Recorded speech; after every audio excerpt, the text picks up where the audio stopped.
Mrs. Frisby and the Rats of Nimh by Robert C. O'Brien, captured. Speaking of schedules and countdowns, Mr. Aegis spoke suddenly. We've got one for this evening. It's getting late. The clock on Nicodemus's desk said 5 o'clock. Mrs. Fitzgibbons feeds dragon at 6 p.m., he said gently. His voice had a chilling sound to Mrs. Frisby.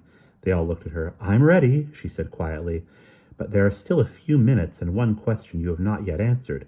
Why did Jonathan never tell me anything about Nim or any of the rest? Mr. Aegis said.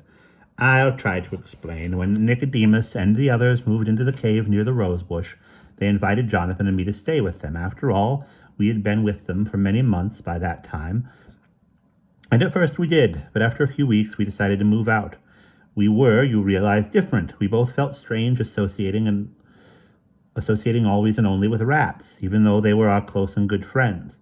As for me, I wanted more solitude and less society. Jonathan, on the other hand, was younger than I and felt lonely. So we moved at first together to the basement of the old farmhouse where I still live. Then Jonathan met you at a stream near the woods somewhere, I think, he said. Yes, Mrs. Frisby said, I remember. From then on, he worried. He didn't want to be secretive, but he didn't know how to tell you one thing. I'm sure Nicodemus has explained to you that the injections we got at Nim had two effects. One of them, that none of us seemed to be growing any older at all. The children, yes, but not the adults. Apparently, the injections have given us a much longer lifespan than even Dr. Schultz had anticipated. You can see why this would have been a dreadful thing for Jonathan to have to tell you. You never had the injections. That meant that while he stayed young, you would grow older and older and finally die. He loved you, and he could hardly stand that thought. Yet it was distressing for him. He thought how much more painful it would be for you. That is what he could not bring himself to tell you. He would have told you eventually. I know he intended to. Indeed, you would have found it out yourself. You would have seen it happening. But it was hard. He kept putting it off, and then finally it was too late. Poor Jonathan, said Mrs. Frisby. He should have told me. I wouldn't have minded. But will my children also have longer lives? Said Nicodemus. We don't know yet. We think so, but our own children are not yet old enough to be certain. We do know they have inherited the ability to learn. They master reading almost without effort. He stood up, took out his reading glasses, and looked at the clock, but Mrs. Frisby interrupted again. One more thing, she said. What happened to Jenner? Nicodemus said. He left. He was against the plan from the start. In our discussions, he tried to persuade others to oppose it too. Only a few joined him, though. There are some others who are still doubtful about it. They're going to stay with us and try it. The arguments stayed relatively friendly, but the last straw for Jenner was when we decided to destroy the machines. Destroy them? For two reasons. One, so that if anyone ever finds the cave, there won't be any evidence of what we've been doing. Nothing but broken bits of metal, debris that will look like ordinary junk. We'll pull out our electric cable, our lights and our water pipes. We'll close up all the tunnels leading in. The other reason is more important. When we move to Thorn Valley, we're going to have some hard times. We know that, and we're braced for it. If this cave is still open, with the machines and lights and carpets and running water still here, there will be a terrible temptation to give up and move back to the soft life. We want to remove that temptation. But when Jenner heard the decision it was made at a meeting, he grew really angry. He denounced us all as idiots and dreamers. He stamped out of the meeting, and for a few days he left the group forever. And a few days later he left the group forever, taking 6 of his followers with him. We don't know where they went, but we think they will try to find some place where they can set up a new life like this one. I wish them luck, but they'll have trouble. There won't be any toy tinker this time. They'll have to steal their machines, everything. That worries us some, because if they get caught, who knows what might happen. But there's nothing we can do about it. We're going ahead with the plan, and once we get to Thorn Valley, I think we can stop worrying. Justin stood up. It's time to go. He picked up the paper with the sleeping draught in it. Mrs. Frisby, Justin, and Mr. Aegis walked together up the long corridor to the rose bush. Remember when you came up through the hole in the kitchen floor, Mr. Aegis said. Remember when you come up to the hole in the kitchen floor, Mr. Aegis said.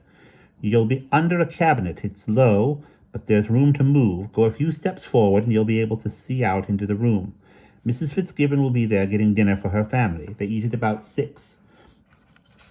When she's got their dinner ready, she'll feed Dragon. He won't be in the kitchen. He'll be waiting just outside the kitchen door on the porch. She doesn't let him in while she's cooking because he makes such a pest of himself, rubbing against her ankles and getting between her feet. If you look to your right, you'll see his bowl. It's blue and it has the word kitty written over and over again on the side. She'll pick it up, fill it with cat food, and put it down again in the same place. Then watch closely. She'll walk over to the door and let him in. And that's her chance. Her back will be toward you. She's got to walk about 20 feet. It's a big kitchen. The bowl will be about 2 feet away from you. Be sure the paper packet is open, then dash out. Dump the powder into the food and dash back. You don't want to be in sight when Dragon comes in. I can tell you that from experience. Is that how you got hurt? I got there a few seconds late. I decided there was still time. I was wrong. In the arch of the rose bush, Mr. Ages left them. With his cast, he would not be able to climb through the hole into the kitchen. There was no point in his going farther. Mrs. Frisby and Justin moved out of the rose bush and looked around them. It was still light, though the sun was low on the horizon. Straight ahead of them, perhaps 200 feet away, stood the big white farmhouse. Dragon was already on the porch, sitting just outside the door looking at it expectantly. To their right was the tractor shed, and beyond that was the barnyard fence, and the barn itself casting a long shadow. Behind them rose the woods and the mountains, and to the left Mrs. Frisby could see the big stone in the middle of the garden near which her children waited. As soon as her task was done, she thought she must hurry to them and get ready for the move. "We'll go under the right side of the house," Justin said quietly. "Follow me." They made their way around the edge of the yard, staying in the shadows, keeping an eye on Dragon. Justin still wore his satchel and had put the powder package in it. There was a basement under the main part of the Fitzgibbons' house, but the big kitchen had been added later and stood on a foundation of concrete blocks, with only a crawl space beneath. As they approached this gray foundation, Mrs. Frisby saw that near the middle of it, a few inches off the ground, there was a square patch of darker gray. It was a hole left for ventilation, and there was a screen over it. When they reached it, Justin caught hold of the screen and pulled the corner. It swung open. "We loosened it a bit," he explained, holding it open for her. Mrs. Frisby crept through. "Careful," he said. "It's dark. There's a drop of about a foot. Just jump." We put some straw in at the bottom so it's soft. Holding her breath, Mrs. Frisby jumped blindly into the blackness and felt the cushion of straw under her feet. In a moment, Justin landed beside her. They were under the Fitzgibbons' kitchen. "Now," he said softly, "look to your left. See the patches of light? That's the hole. The light comes from the kitchen. We've piled dirt up under it so it's easy to reach. Come on." Mrs. Frisby followed him. As they got near the bright hole, she could see around her a little. They were walking across bare earth, dry and cool to the touch. Overhead there were heavy wooden beams holding up the floor, and above those, the floorboards themselves. Under the hole rose a small round hill of dirt. They walked up this, and then Justin whispered, "This is as far as I can go. There's not room for me to get through. I'll wait here. Come back as soon as you've finished. Here's the powder." He handed her the paper packet. "Remember to tear it open before you go out to Dragon's bowl. Hurry now. I can hear Mrs. Fitzgibbon moving around. She's getting the dinner. Be careful and good luck." Mrs. Frisby first pushed the packet up through the hole, then, as quietly as she could, grasped both sides and pulled herself up and into the kitchen. It was light there, but Mr. Aegis had not been joking when he said the ceiling was low. There was less than an inch between the floor and the bottom of the cabinet, so that she could not walk properly but had to flatten herself out and crawl. She did a few steps and discovered that she was trembling. "Stay calm," she told herself. "Don't get panicky, or you'll do something foolish and spoil everything." Thus admonished, she crept forward again until she was near the edge of the cabinet. She stopped. From there she could see out into the kitchen fairly well. Straight across from her stood a big white gas stove, and in front of it, putting the lid on a pot, was Mrs. Fitzgibbon. Because the edges of the cabinet were so low, Mrs. Frisby could not see her head, but only up to her shoulders. "There," Mrs. Fitzgibbon said to herself, "the stew is done, the bread's in the oven, the table is set." Where was the cat's bowl? Mrs. Frisby looked to her right. As Mr. Aegis had said, there it was, blue, with words inscribed around the side, yet something was wrong. It was not 2 feet from the cabinet, but more like 4 or 5. In the corner where it should have been rose 4 round wooden legs. She realized that she was looking at the bottom of a kitchen stool. No matter, she thought. The extra distance is just a couple of feet. Mr. Aegis had not mentioned a stool, but perhaps they moved it around. She crawled to her right, as close to the bowl as she could get without showing herself, and tore open the package. Just as she did this, Mrs. Fitzgibbon walked over from the stove. Her hand appeared, picked up the bowl, and Mrs. Frisby heard it thump on the counter over her head. A cutting sound, a can opener, the scrape of a spoon, and the bowl was back on the floor.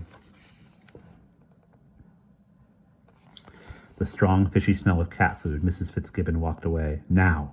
Mrs. Frisby moved swiftly out into the room, across the open floor, holding the powder, her eyes intent only on the bowl. She was no longer trembling. She poured in the powder, which instantly dissolved in the moist cat food. Still clutching the paper, she turned and sped toward the cabinet. With a bang, the lights went dim. The ceiling, which had somehow become curved, was filled with little round moons.